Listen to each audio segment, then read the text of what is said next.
ಅಭಿನಯ ಚತುರ ನೀನಾಸಂ ಸತೀಶ್ ನಟಿಸುತ್ತಿರುವ ಅಶೋಕ ಬ್ಲೇಡ್ ಸಿನಿಮಾವೀಗ ಶೀರ್ಷಿಕೆ ಬದಲಾವಣೆಯೊಂದಿಗೆ ಮತ್ತೆ ಶೂಟಿಂಗ್ ಅಖಾಡಕ್ಕೆ ಇಳಿಯುತ್ತಿದೆ. ಅಶೋಕ ಬ್ಲೇಡ್ ಬದಲಿಗೆ ದಿ ರೈಸ್ ಆಫ್ ಅಶೋಕ ಎಂಬ ಟೈಟಲ್ ಇಡಲಾಗಿದ್ದು, ನಿರ್ದೇಶಕ ವಿನೋದ್ ದೌಂಡಾಲೆ ನಿಧನದ ಬಳಿಕ ಈ ಚಿತ್ರ ನಿಂತು ಹೋಯಿತು ಎಂಬ ಸುದ್ದಿಯಾಗಿತ್ತು. ಆದರೆ ನಟ Ninasam Sathish the rise of Ashoka ಸಿನಿಮಾವನ್ನ ಕೈಗೆತ್ತಿಕೊಂಡಿದ್ದಾರೆ. ವಿನೋದ್ ದೌಂಡಾಲೆ 80% ಚಿತ್ರೀಕರಣ ಮುಗಿಸಿದ್ದು, ಒಂದಿಷ್ಟು ಟಾಕಿ ಮತ್ತು ಹಾಡುಗಳ ಚಿತ್ರೀಕರಣ ಬಾಕಿ ಇತ್ತು.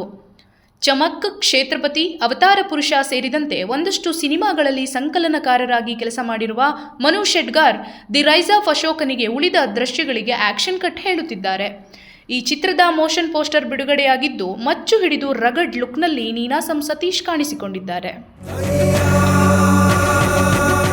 ಫೆಬ್ರವರಿ ತಿಂಗಳ 15ರಿಂದ ದಿ ರೈಸ್ ಆಫ್ ಅಶೋಕ ಸಿನಿಮಾದ ಚಿತ್ರೀಕರಣ ಮತ್ತೆ ಪ್ರಾರಂಭವಾಗಲಿದ್ದು, ಸತೀಶ್ ವೃತ್ತಿ ಜೀವನದ ಅತ್ಯುತ್ತಮ ಚಿತ್ರವಾಗಲಿದೆ. ಕನ್ನಡದ ಜೊತೆಗೆ ತಮಿಳು ಹಾಗೂ ತೆಲುಗಿನಲ್ಲಿ ಸಹ ಅದ್ದೂರಿಯಾಗಿ ತಯಾರಾಗುತ್ತಿದೆ.